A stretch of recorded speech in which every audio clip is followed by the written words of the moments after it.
This is KGW News at Sunrise.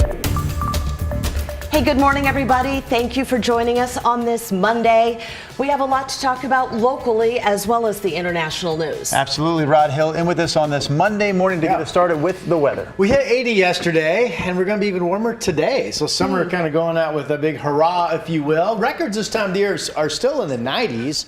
By the way, I do want to point out we're watching, this is the low that brought some showers over the weekend, Saturday evening. That is now to our south. And it's leaving us with sunshine, and that will be our day today. 56 out the door at the bus stop, 71 at noon. Kids get out of school, it'll be right about 80. I have today's high warming up to 83 degrees. Rod, thank you very much. Right now, we do want to take you back live to Britain, where the state funeral of Queen Elizabeth II happened in Westminster Abbey. Right now, you are watching the royal motorcade heading toward Windsor Castle.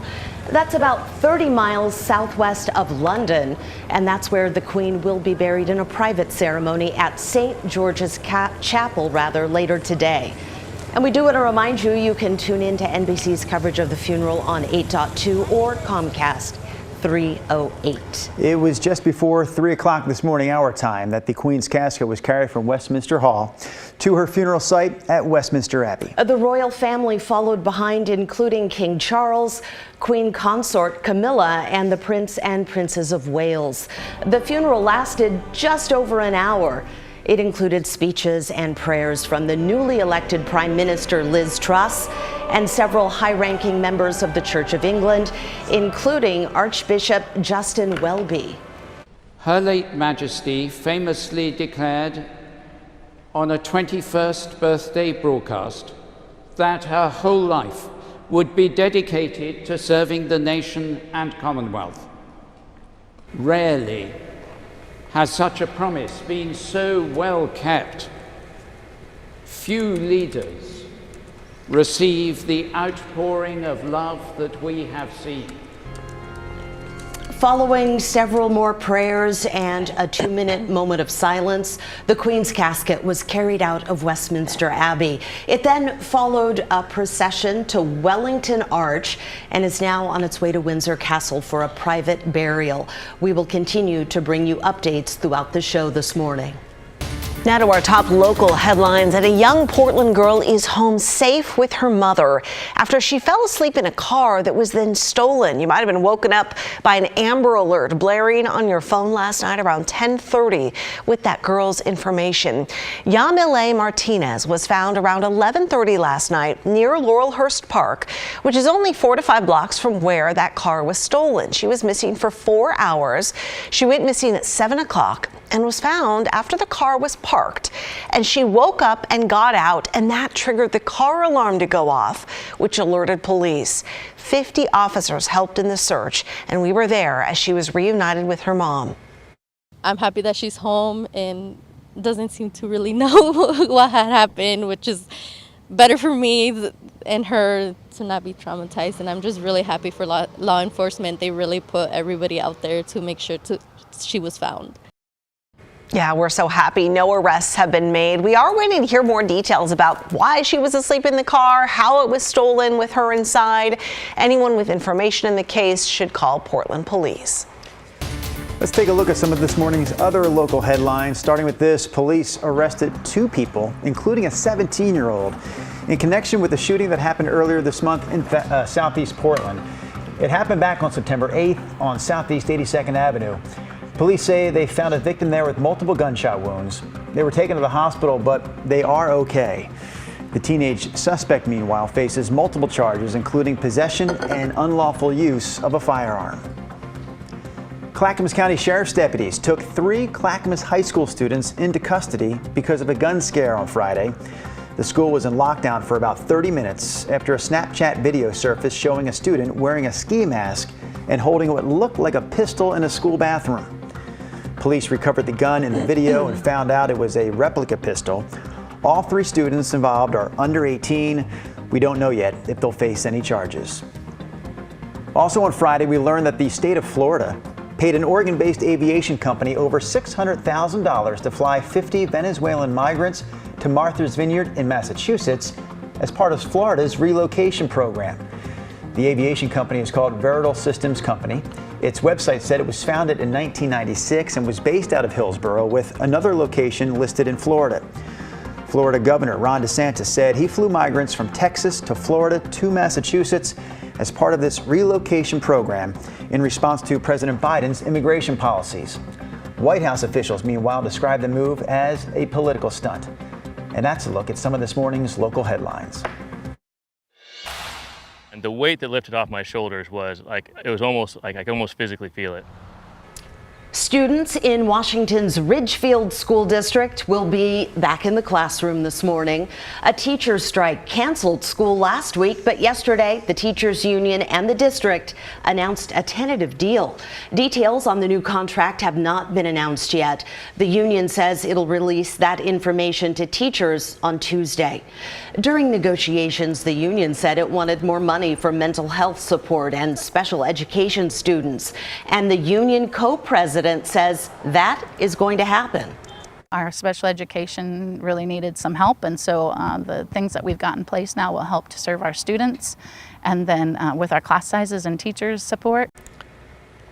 Now, when it comes to those lost school days, the district has already put a plan in place. Essentially, those days will be treated like weather-related school closures. Students will have to make up those days and will not miss out on instruction time. Ridgefield will finalize the academic calendar and then email it to parents. It'll also be posted on school and district websites. We need a voice, and we have a really big booming voice when we speak together. Sellers on the popular website Etsy have launched a strike against the platform and have formed a new labor organization. Sellers want to ensure they can still make a profit after some creators say Etsy is allowing resellers and upping the fees. So on Labor Day, the organizers of an Etsy strike started what's called Indie Sellers Guild. It's an international nonprofit to promote the interests of artists and creators selling their work online. And a local artist, Thread Tenenbaum, is an indie seller who creates specialty pill organizer boxes. Tenenbaum still uses Etsy to sell art, but says it's much harder to make money now than it used to be. For me, like as a disabled maker, like I'm in a very small margin of what I'm trying to do. And Etsy has so much potential, but they have gotten so massive and so monolithic, it's really difficult for all of us small makers to advocate for ourselves. We should note our newsroom has reached out to Etsy's media team, but we haven't heard back yet. All right, before we get to Rod, here's a couple of weather-related stories that we're following this morning. The first is an update on Hurricane Fiona, which caused major damage to parts of Puerto Rico yesterday with severe flooding and landslides. Most of the island left without power. President Biden approved an emergency declaration for Puerto Rico, freeing up federal resources for disaster relief efforts. Alaska also saw some extreme weather over the weekend. A massive storm there caused flooding and power outages, forcing hundreds of people to evacuate their homes. So far, though, the state hasn't reported any deaths. At one point this weekend, water levels along parts of the Alaska coast were 7 to 9 feet above normal. Wow, let's bring in Rod Hill now. Yeah, crazy video from up there. See that often in the news. Big storms like that in Alaska. In Alaska, that's yeah. Rare. Mm-hmm. No, we expected the first one in Puerto Rico, but yeah, I was completely surprised by that video out of Alaska this weekend. The storm tracks for that storm that hit Puerto Rico are weakening and turning north. That storm as it approaches the U.S., but obviously forecasters keeping an eye. Here's a look at what's going on here locally. We do have the upper level low that over the weekend started up along the coast and then it dropped down. Now it's sitting off of the California coastline. It's going to eventually start to push back to the north. Maybe you didn't see some. We had some at my house, scattered showers. Also, downtown Portland had a little bit of rain Saturday evening into the overnight. So our next shower chance from this low will arrive late Wednesday into Wednesday night. And it's another case where we probably get just a little dab of something, but not very much. Okay, here's the way Futurecast shows. All the cloudiness with that low stays to our south today. We have just beautiful sunshine, but clearly over the next 24 hours, if you are driving southward eventually, you'll start to run into some of the cloud cover. This is tomorrow morning. Now the low is starting to kick a little bit more to the north. Clouds are starting to make their way a little bit farther northward, but we think the cloud shield stays south of us again on Tuesday. And then Wednesday is the day that we'll start to get into some of that cloudiness with some cooler weather. And again, late Wednesday night, maybe a few scattered showers in the area. We are mainly clear out there with light winds this morning. Going to be a beautiful day once the sun pops up. 57 is the early temperature out at the airport. 50 degrees out in Hillsboro, so it's a nice cool start. 52 in Gresham, 50 in Camas. The normal low here in Portland for today's date, this final Monday of summer, is 53, so we're pretty close to that. 52 in Kaiser and 52 in Salem. Other numbers across the state. Astoria at 49. Going to be a beautiful sunny day at the coast as well today. And we have 130 spot out in Baker City, 38 degrees. Forecast numbers for this final Monday of summer, low 80s generally speaking in the valley. We did make it to 80 yesterday, I mentioned in Portland, and today we'll be back up to about 80 or 83. This shows 83 Vancouver and Battleground and 82 degrees up in Longview. And here's our forecast.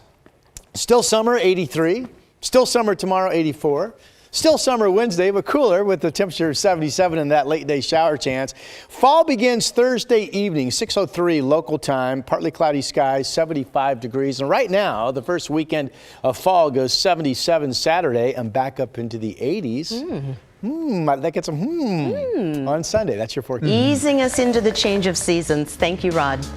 Coming up here on Sunrise, a local family finding a way to combine two things they love, their Mexican heritage and Oregon cider.